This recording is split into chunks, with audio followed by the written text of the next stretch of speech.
Welcome to the Chase Podcast. Dr. Ron Charles is a renowned archaeologist, author, historian, speaker, missionary, and is known as the Christian Indiana Jones. Dr. Charles has spent over 50 years researching and uncovering truths about Jesus Christ and information that proves the historical authenticity of the Bible. Gleaned from his years of tireless research, ministry, and archaeological work as the pages of the Bible come to life like never before. Visit cubitfoundation.org for Dr. Ron's books and information about this global ministry. Hello, I'm Dr. Ron Charles. Welcome to the program today. The Sermon on the Mount has been considered to be one of the top teaching lessons that have ever been spoken by mankind. It has a little bit of everything, and it has something for everyone, especially if you consider yourself a disciple of Jesus, a 21st century disciple, because this was given to his disciples. At this time, there were only 6, and they were just beginning to accompany Jesus on his ministry. They were going to be his associates to help crowd control, to help to talk to people and to bring them to Jesus and various other things. So Jesus wanted them to know what is coming and how they should act and react and what type of attitude they should have and so forth. And so this Sermon on the Mount was an instruction tool given to them before they went out to accompany him in ministry. And one of the first things that he taught them, we see in Matthew, the 5th chapter. In Matthew, the 5th chapter, we're going to begin to read at verse number 13. As Jesus is talking to his disciples. And this Sermon on the Mount was not given to the multitudes. It was given to his disciples. Okay? The multitudes still stayed down at the bottom of the hill. Verse number 13. You are the salt of the earth. But if the salt has lost its savor, wherewith shall it be salted? It is therefore good for nothing, but to be cast out and to be trodden underfoot of men. You are the light of the world. A city that is set on a hill cannot be hid. Neither do men light a candle and put it under a bushel, but on a candlestick, and it giveth light unto all that are in the house. Let your light so shine before men that they may see your good works and glorify your Father is in heaven. The salt of the earth. Now, at this time, salt was by far the most precious thing sought after by the Roman government. It was more precious than gold, more precious than silver. But the beginning of this preciousness dates back about 350 years before this to Alexander the Great. Now, Alexander the Great had a tremendous Macedonian army, and he conquered everything that he wanted to conquer and to do everything he wanted to do. Now, while he was fighting in Greece, when fighting in Macedonia and Trance, so there was no problems as far as his soldiers were concerned to get supplies and to get meat.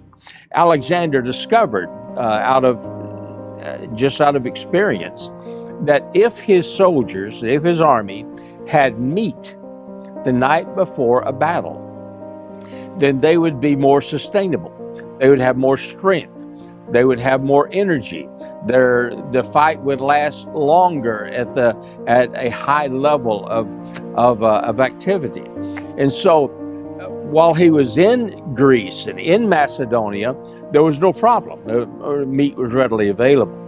But once his army past the Bosphorus and invaded the Persian Empire, which present-day Turkey, then things got a little bit out of balance because meat was not readily available.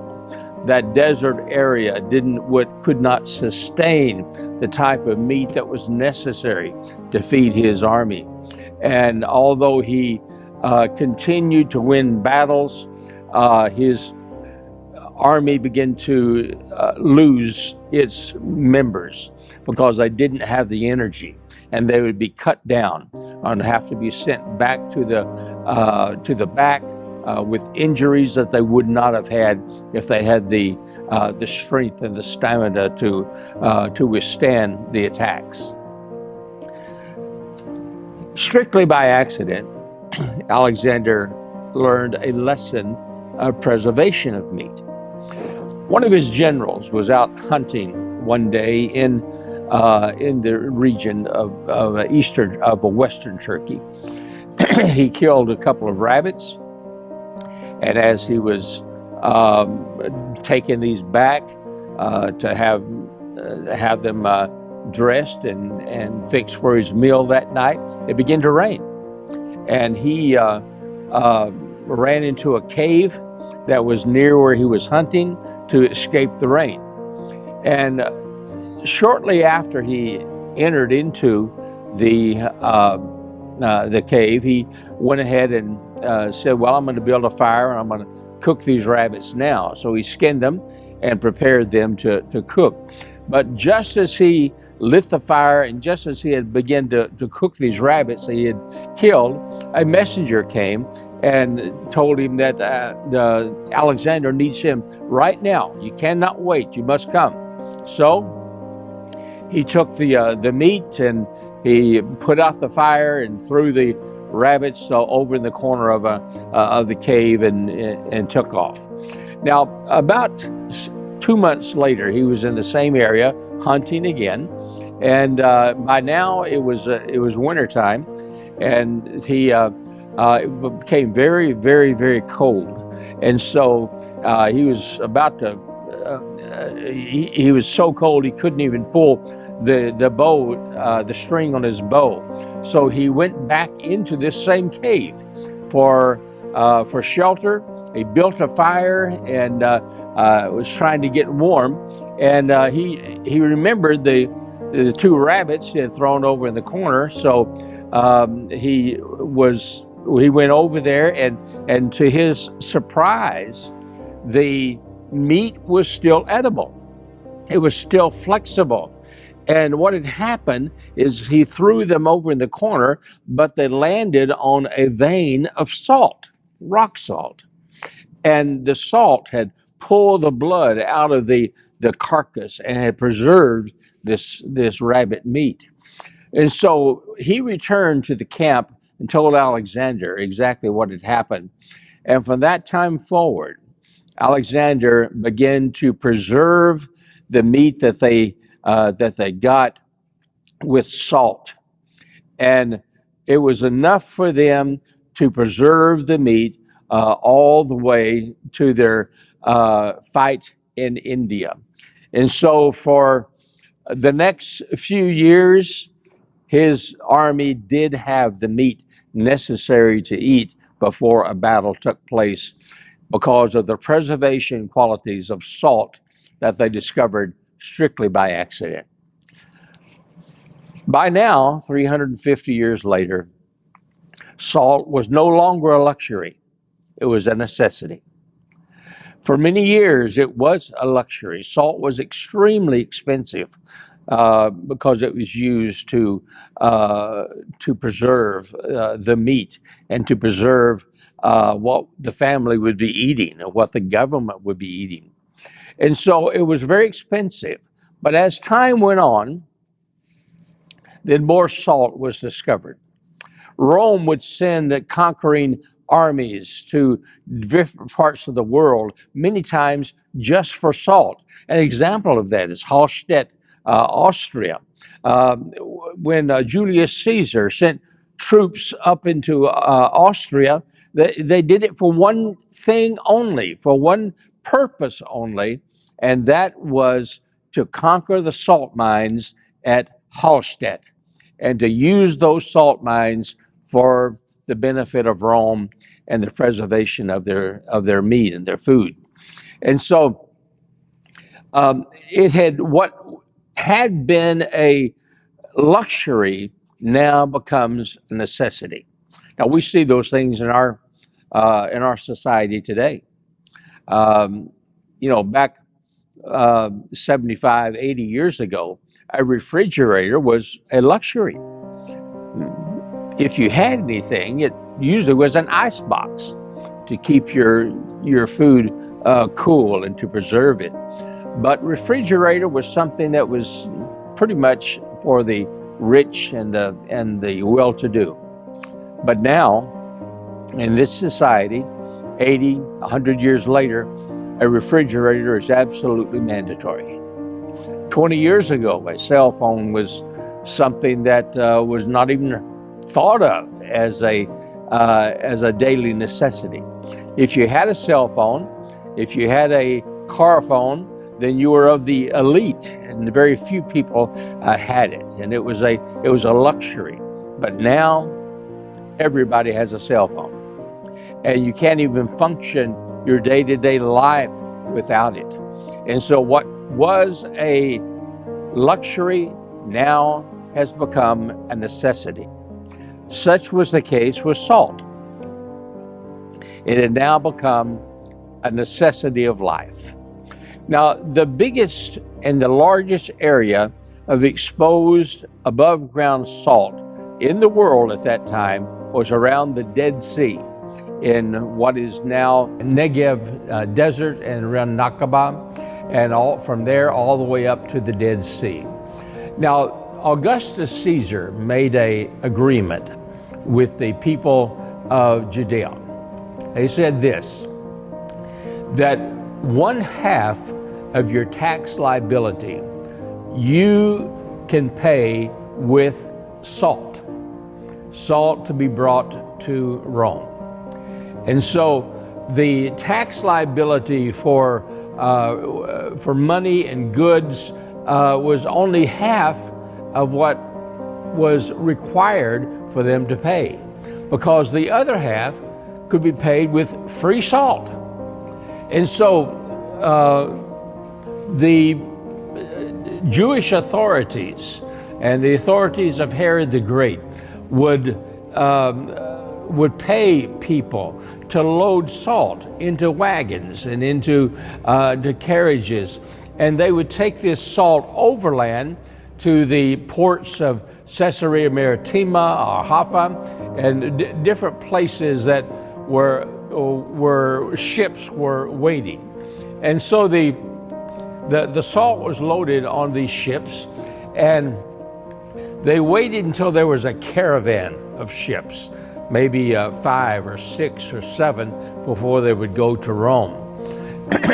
And so they loaded the salt onto the ships, and then they covered them with a tarp or some type of covering to make sure that rain didn't hurt it, or there was no problems with the salt.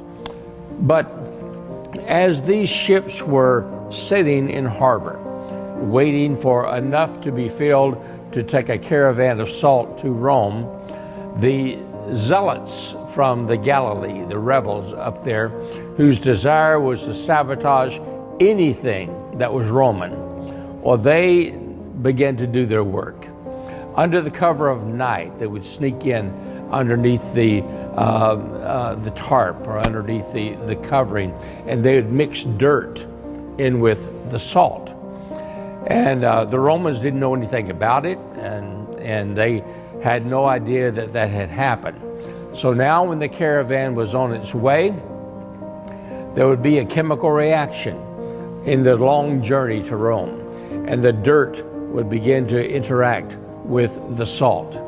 And by the time it got to Rome, this conglomeration of dirt and salt mixture was now worthless. It was too much salt to be any good for soil, and too much earth to be any good for salt. So many times the Roman authorities just dumped this mixture that was no good now into the sea because of had no value whatsoever. But then Augustus Caesar came up with an idea. At that time, Rome was building roads all over the empire, and from ground zero in Rome to the furthest extents throughout the empire, roads were being built. And the Romans were excellent road builders. And there would be an area of about a foot to sometimes 2 feet deep.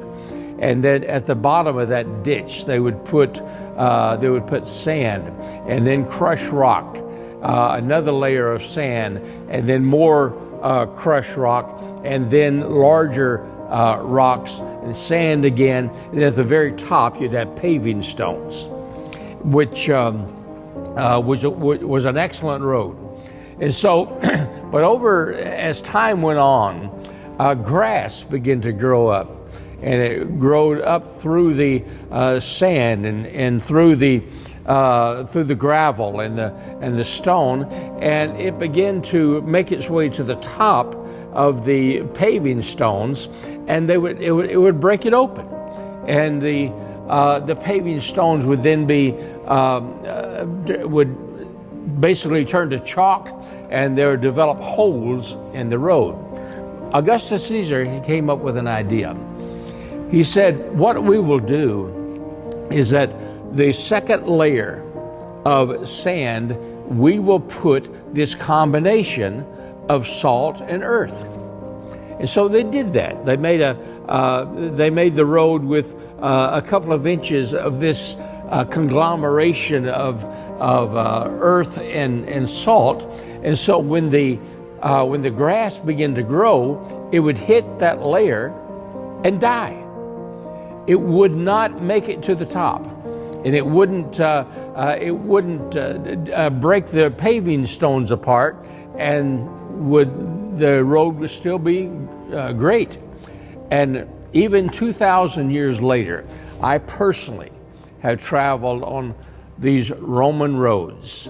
This Roman road that was built 2,000 years ago is still functioning, still hauling traffic, and still connects major population centers, and the roads are still in good shape because of the idea that Augustus Caesar had concerning the salt and the earth. Jesus is telling his disciples, those ones that would be going out with him and to minister with him, he says, you can't compromise. Be either one or the other. You cannot mix the world with the preciousness of your salt. Salt is the most precious commodity that's in the world today. Such is the case with you, my disciples, and your 21st century disciples. You are most precious in the sight of God. You are a servant of Jesus. You are a fellow worker of Christ. He has chosen you to be part of his entourage as he ministers to people throughout the world. You're chosen. And you are chosen because of the value that God placed within you. You are the most precious commodity. You are the salt. But you can't mix the pleasures of the world, the downfalls of the world, in with your preciousness and with your salt. Because if you do, then there will be disaster. You'll have too much of the world to be any good for Christ, and too much of Christ to be any good for the world. Jesus told his disciples, be one or the other. Don't compromise. If you're going to be soil, then leave this group and go be your soil. But if you're going to be salt, and you're going to be precious to me and to the Heavenly Father, then don't mix the cares and the problems and the joys of this world in with your preciousness of salt. Now, that doesn't mean to become a hermit.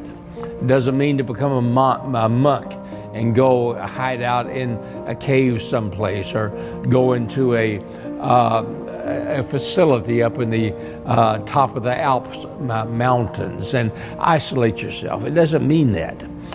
What it means is in daily life, okay? In daily life, if we let the cares of the world, if we can't let the activities of the world take precedent and control what we do, who we are, and what we accomplish, then that's what Jesus says must not happen. We live in this world. We have to play by the rules of this world. We were born here, we live here, and we will die here. So we are subjected to the rules, the principles, and the expectations of society and the things that we do. But we don't have to let that be our God. We don't have to let the world and the world's activities and the world's expectations to govern our lives.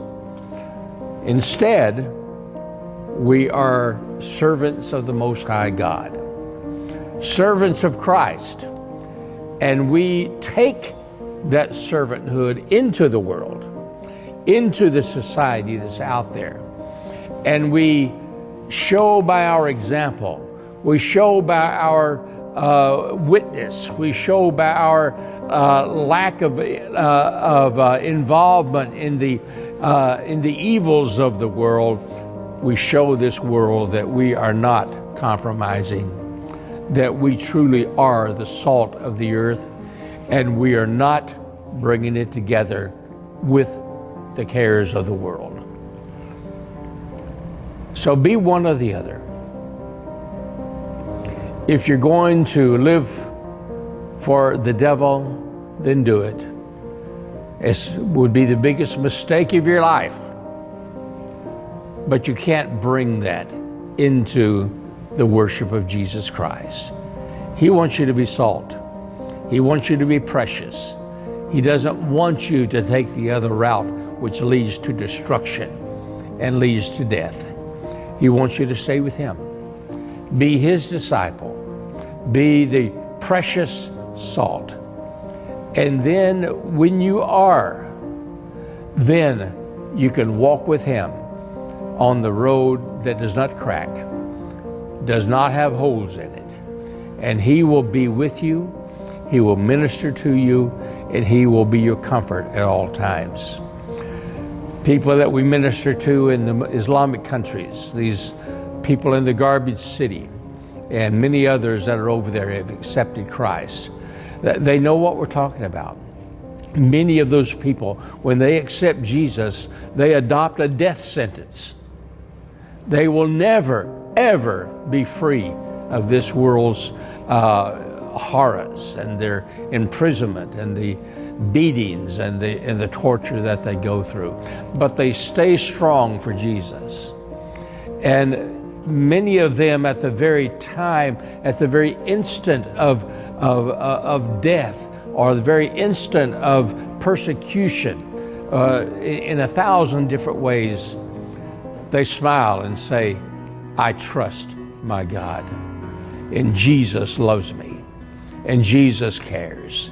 And Jesus is the only thing that I must dedicate myself to. Even in the face of death, I will trust Him. So please remember these people in prayer. They are trusting the Lord for their daily provision, for their daily life, for their daily comfort. And if you will, join many others throughout this country and throughout the world by pledging that I will pray 5 minutes a day for the persecuted believers. 182,000 died for the cause of Christ since 2016. 186,000 died for Christ. They need your prayers, not the ones that are dead, but those that are still living. They need your prayers. 5 minutes a day, pray for the persecuted believers, and the Lord will richly bless you and bless them as a result of your efforts. Thank you. Hi, I'm Dr. Ron Charles of the Cubit Foundation. You know, we've been in Middle East for going on 30 years. And I would love to come to your church or your meeting to let you know what's happening in reality in the Middle East. And we'd love to come there and let you know what's happening, what the Lord's doing in that part of the world. So if you can contact us at thecubitfoundation.org, then we could come to your place. And if you would like to find out more about us, then go to www.cubitfoundation.org. Thank you.